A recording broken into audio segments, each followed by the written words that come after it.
ಪಟ್ಟಣದಲ್ಲಿ ರಸ್ತೆಯನ್ನ ಬಂದ್ ಮಾಡಿ, ಹೋಟೆಲ್ಗಳನ್ನ ಬಂದ್ ಮಾಡಿ, ಅಂಗಡಿ ಮುಗ್ಗಟ್ಟುಗಳನ್ನ ಬಂದ್ ಮಾಡಿ ಕೂತ್ಕೊಂಡಿದ್ರು ಕೂಡ ಇಲ್ಲಿಯ ಜಿಲ್ಲಾಡಳಿತ ತುಕ್ಕ ಹಿಡಿದ ರೀತಿಯಲ್ಲಿ ವರ್ತನೆ ಮಾಡ್ತಾ ಇದೆ. ಆ ತುಕ್ಕನ್ನ ಹೇಗೆ ಬಿಡಿಸಬೇಕು ಅನ್ನುವಂಥದ್ದು ಇಲ್ಲಿ ಸೇರಿರುವಂತಹ ಜನರಿಗೆ ಗೊತ್ತಿದೆ. ಜನರ ತಾಳ್ಮೆಯನ್ನ ಜಿಲ್ಲಾಡಳಿತ ಪರೀಕ್ಷೆ ಮಾಡಬೇಡಿ.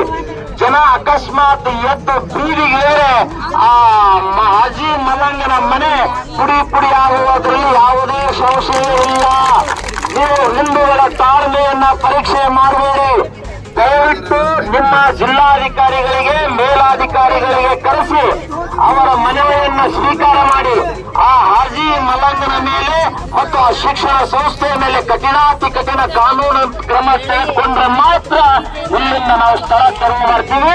ಇಲ್ಲೇ ಹೋದ್ರೆ ರಾತ್ರಿ ಆಗ್ಲಿ, ಮಳೆ ಬರ್ಲಿ, ಚಳಿ ಬರ್ಲಿ, ಇಲ್ಲೇ ಪ್ರತಿಭಟನೆ ನಿರಂತರವಾಗಿ ನಡೆಯುತ್ತೆ ಅನ್ನುವಂತಹ ಎಚ್ಚರಿಕೆಯನ್ನ ಜಿಲ್ಲಾಡಳಿತಕ್ಕೆ ನಾವು ಕೊಡಲಿಕ್ಕೆ ಬಯಸ್ತಾ ಇದ್ದೀವಿ.